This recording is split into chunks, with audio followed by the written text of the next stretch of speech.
Ladies and gentlemen, the Republican leader of the United States Senate, the Honorable Mitch McConnell.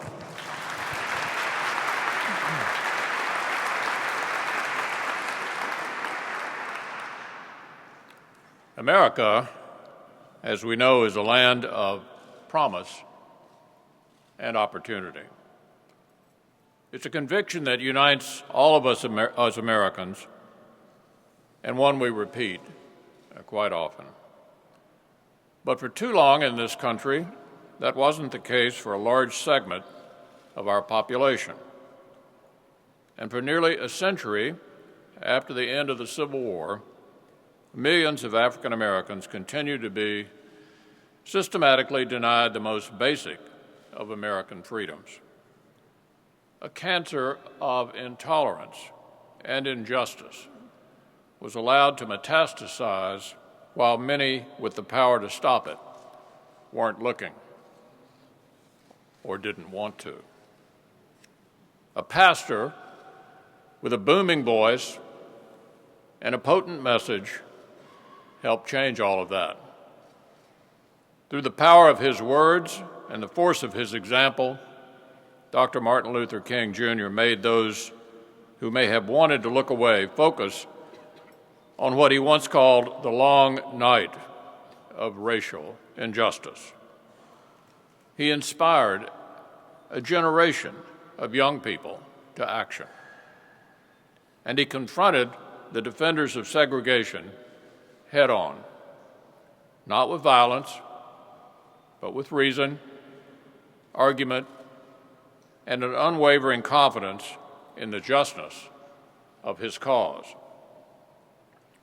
Dr. King knew that his role was not just to expose or to confront injustice, but to prepare the country to actually do something about it. And by the time the Civil Rights Act of 1964 passed, the country was ready, thanks to him and the countless many who took up his cause, convinced, as he once put it, that civilization and violence are antithetical. Dr. King and his followers may have had to brave jail cells and fire hoses, and in the case of Dr. King, pay the ultimate price. But the sacrifice was never in vain. Change came, because when Dr. Martin Luther King led marches, people noticed. They listened, and Washington acted. Without the mighty strength of this man, convinced of the rightness of his cause, speaking truths for which he and those who loved him paid so dearly, the course of our nation's history would have been less just. So Dr. Martin Luther King deserves as much credit as any president or senator for the passage of the landmark legislation we commemorate today. But it's also fitting today to recognize those others who worked so hard to make the Civil Rights Act possible. Presidents Kennedy and Johnson, and many senators whose essential role in this fight is sometimes overlooked. Every time I walk into my office, I'm reminded of the heroic role that one of my predecessors as Republican leader, Everett Dirksen, played in this great effort.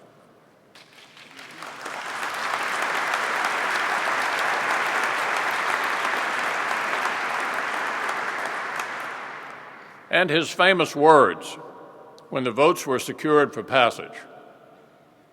"Stronger than all the armies," he said, referring to Victor Hugo, "is an idea whose time has come."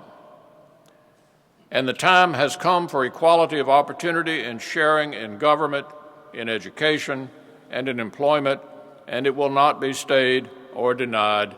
It is here, said Everett Dirksen.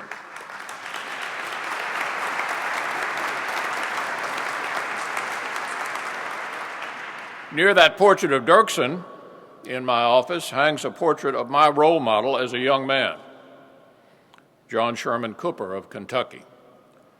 Cooper was another Republican who worked tirelessly to overcome the aggressive effort to derail the Civil Rights Act. For months, adversaries in the segregationist camp held up the bill. But on June 10, 1964, Dirksen, Cooper, and their Republican and Democratic allies in the effort, men like Hubert Humphrey and Mike Mansfield, finally prevailed. I can still remember watching Senator Cooper round up the necessary votes. It's a powerful memory, and it was a powerful lesson in how determined men and women can use the Senate to achieve our founding purpose. At important moments in our history, the Senate has served an outsized role in leading us toward the more perfect union we all desire. I believe the Senate can be that place again, and that it must, if we're to stay true to the vision of the man we honor today. And it's true that politicians sometimes need leaders like Martin Luther King to help focus their attention first. So we thank you, members of the King family, for giving us this opportunity to thank Dr. King and you for that work and that legacy, and for the ideal that inspired him, which we all renew today. May we all continue to draw inspiration from the vision and the memory of this great man, and from the leaders who helped to translate that vision into law. Thank you.